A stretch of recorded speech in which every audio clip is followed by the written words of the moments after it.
Hello, Rhodes here with a presentation on a program evaluation of the International Peer Mentor, or IPM program, done for the EFR 511 class, spring 2018. A bit of background about the program.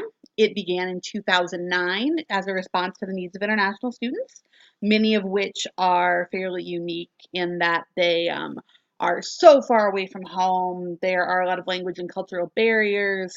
Uh, they may feel social isolation, increased pressure, all of these things that domestic students certainly can feel many times, but maybe just at a more significant degree. So the program is when current students, both domestic and international, are paired with incoming students to provide those incoming students with assistance and support as they begin the process of moving to the U.S. So the program is overseen by international center staff, and heavy staff turnover has led to programmatic inconsistencies. The program's kind of lost its way, and so an evaluation would really help it to, get a better idea of what its goals are, if it's meeting them, and what it can do to improve. This is my dog Toby, and he has no connection to the IPM program whatsoever, but he's so cute. I just wanted to share him with all of you. The program goals are to provide formal support to new international students. So that's letting them know, there are people here looking out for them. Also providing them with some guidance and tangible resources. That's helping them to walk through the process of claiming their Indie US account or finding where the help center is or how to use the library. Things like that. Knowing where to go for online resources. And the last goal is to provide leadership opportunity for current UND students. That is not the goal we will be focusing on. We will be focusing on the first two goals for this evaluation. The theory is that a heavy cognitive load is a barrier to international student success. When we talk about a heavy cognitive load, what we mean is that the student's mental and emotional bandwidth, so to speak, is really being used up. Um, think about a computer that's hard drive is getting full and running really slow. So when we talk about a cognitive load, we're talking about a theory of brain architecture that involves sort of these two types of mental energy. One of them is this type 1, and these are the things that we've learned to do since birth, things that we feel are instinctual. And then type 2 are the things that we really have to think about. They're not programs that operate in the background. They require a lot more effort. And what we're trying to do is move some of these, either remove some of these type 2 tasks or help them maybe to become kind of type 1 tasks in theory or as the student moves through their process. So our theory is that by doing this, we can allow students to have more mental bandwidth, if you will, for uh, cultural adjustment and academic performance type tasks. This would help them to be more successful. Our logic model, you can see that we have some pretty minimal inputs. We don't have a lot of resources or funding for this program. We are focusing really on the matching current students and the current students asking questions of staff as our main activities. So these current students who are serving as mentors, when they run up against questions they don't know the answer to, they can come to us as staff, and that's really helpful for them in their leadership as well. But what we're really trying to do is build connections with all students. We want every student who's in this program, whether as a mentor or mentee, to feel more confident. And we really want new students to feel less stressed about starting school, in as much as we have control over. We're hoping for our outcomes that we'll have current students who want to continue mentoring. We would like to have, program participants who were mentees come back next year as mentors. We would really like to see fewer students placed on academic probation, fewer students losing their immigration status. The impacts we would like to see are, eventually we'll have new students having the social networks that they really need to thrive, students experiencing fewer negative mental health outcomes and physical health outcomes, students that are really able to balance everything they've got going on, focus on their studies, and have a good social life. We want them to be able to understand what resources are there on campus. We know that many of the campus resources are underused, so that's what we're going for here. My meta dog Our approach is a formative one. It's also a very developmental. We understand that things change, so this evaluation plan, as we go through it, might just it might not look anything like it does now, but that's just how things work. It's an exploratory sequential design.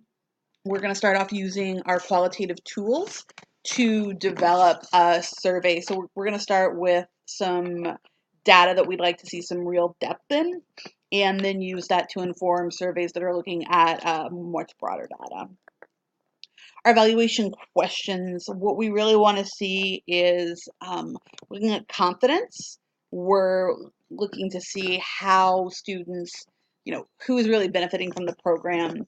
Is there anyone whose needs are being addressed that we maybe, over assisting? Are there people who are not assisting enough? What resources what resources are students aware of? When they receive materials, are those materials useful? So these are the kinds of things that we are looking at as we go through this evaluation. Our target population is students who came to UND on an F or a J visa because they are the people who would have been assigned mentors. I didn't put that here, but obviously since 2009. Now, not every student who came since 2009 on an F or J visa would still be in that particular status. Some may have permanent residency or something by now, but we're looking at people who would have been participants in the past.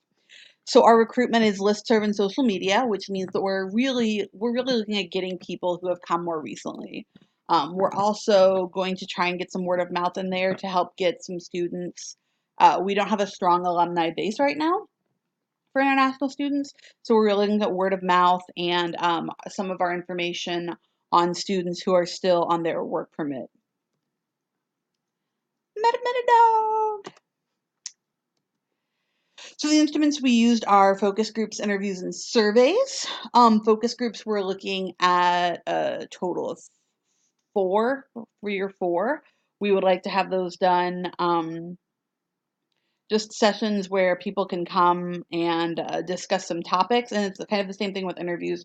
We are not writing out specific questions in advance. We are providing a list of topics, and we kind of want to generate some organic conversation there. And we would like to use the results of these focus groups and interviews to identify themes about how to really have a meaningful and impactful survey. The timeline is about 7 months. So phase 1 in the interviews and focus groups, we're looking at about 4 months. So we will be developing communication plans and refining protocols the first couple weeks. Then we'll move on to participant recruitment and start right in with focus groups once we have a good participant base. We'll also be doing interviews at the same time.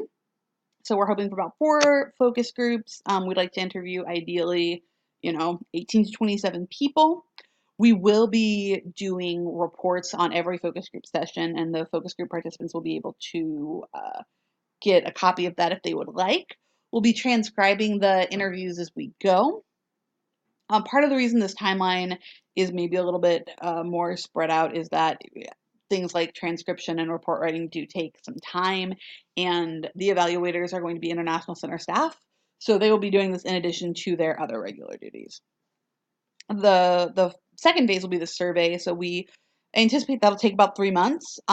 We think once we have got all our qualitative data, it'll take about a month for us to review that data and develop the survey. We hope to spend about a month collecting survey data, just through any means we can possibly do to get this survey out. And then we figure it'll take about a month to analyze the data and generate a final report. So focus group reports will be made available to participants throughout. So we would hope ideally, within a week or 2 of a focus group occurring, the participants would be able to get that focus group data. A full evaluation report will be prepared and shared with all of the International Center staff and the International Peer Mentors. It will be available to students upon request. This isn't really any kind of private evaluation, so anyone who finds out it happened and wants a copy of it is welcome to use it. We aren't necessarily going to post it on social media or anything like that, but we do plan to use it as a tool to help refine our program and allow for a continual development. We do not anticipate that the results will be that the International Peer Mentor Program is a huge failure and we should just check it out the window. Uh, but we are open to that idea if that's what it looks like. If it looks like we need to scrap it and start something totally new, then then that's what we have to do. But again, I think that that's probably not what we would find. And then the very last, the most meta dog.